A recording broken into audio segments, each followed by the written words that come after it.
Hi friends, good day for all. TNPSC September 13th அன்னைக்கு ஒரு notification announce பண்ணியிருக்காங்க. இந்த நோட்டிஃபிகேஷன் வந்து யாருக்குன்னு பார்த்தீங்கன்னா, பிஎல் கம்ப்ளீட் பண்ணவங்களுக்கு இந்த நோட்டிஃபிகேஷன் விட்டிருக்காங்க. இதுக்கு லாஸ்ட் டேட்டு சப்மிஷன் பார்த்தீங்கன்னா 12th அக்டோபர் 12. அண்ட் தென் இது date and time of examination பார்க்கும்போது இதில் 2 type of exams, preliminary exams and main written examination கொடுத்துருக்காங்க. ப்ரிலிமினரி எக்ஸாமினேஷன் 14th 12 கொடுத்துருக்காங்க. டிசம்பர் 14th அன்னைக்கு exam. Main exam, written exam அவங்க வந்து சொல்லுவாங்க. ரிசல்ட் அனௌன்ஸ் பண்ணதுக்கப்புறம் எப்போ அப்படின்றது உங்களுக்கு வந்து சொல்லுவாங்க. நெக்ஸ்ட் நம்பர் ஆஃப் வேக்கன்சிஸ் பார்க்கும்போது 51 vacancies. Name of the post assistant public prosecutor. And then age limit பார்த்தீங்கன்னா, ஏஜ் லிமிட் அதர்ஸ் கேண்டிடேட்ஸ், அதாவது SC, ST, MBC, DC, BC இவங்களை தவிர்த்து மற்றவங்களுக்கு வந்து ஏஜ் லிமிட் கொடுத்துருக்காங்க 36. And then benchmark disabilities 46, service மேனுக்கு 50 கொடுத்துருக்காங்க.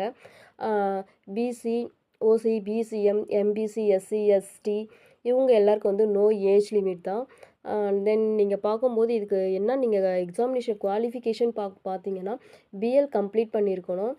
அது மட்டும் இல்லாமல் நீங்கள் எஸ்எல்சி லெவல்லேருந்து நீங்கள் தமிழ் வந்து ஒரு பாடம் பகுதியாக எடுத்துருக்கணும். தமிழ் மீடியமாக இருந்திருக்கலாம்.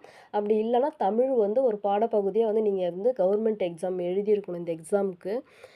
இந்த எக்ஸாமுக்கு இப்போ நீங்கள் வந்து அப்ளை பண்ணும்போது இதுக்கு ப்ரிலிமினரிக்கு 100 rupees. அண்ட் தென் அதில் நீங்கள் செலக்ட் ஆனீங்கன்னா நீங்கள் மெயின் ரிட்டன் எக்ஸாமினேஷனுக்கு 200 பே பண்ணுற மாதிரி இருக்கும். எக்ஸாம் ஃபஸ்ட்டு பேப்பர் பாருங்கள். ப்ரிலிமினரி எக்ஸாமினேஷன் வந்து general studies and then aptitude part கொடுத்துருக்காங்க. அப்புறம் லா ஓரியன்டாக கொஷின்ஸ் 100 கொஷின்ஸ்.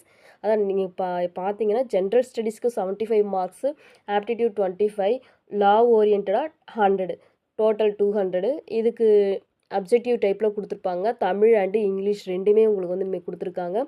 மெயின் எக்ஸாமினேஷன் நீங்கள் அதில் செலக்ட் ஆகும்போது செலக்டட் கேண்டிடேட்ஸ்க்கு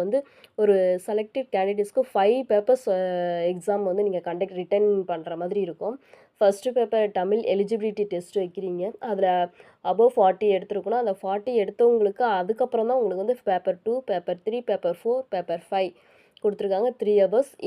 இந்த எக்ஸாமுக்கு இது வந்து டிஸ்கிரிப்டிவ் டைப்பு. இதை நீங்கள் தமிழ் அண்டு ரெண்டுமே இருக்கும்.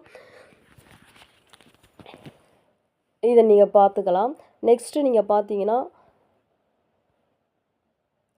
ஃபோட்டோஸை எப்படி அப்ளை பண்ணணும் அப்படின்றது எனக்கு தெரியும். ரீசெண்டாக எடுத்த ஃபோட்டோ தான் அப்லோட் பண்ணணும்.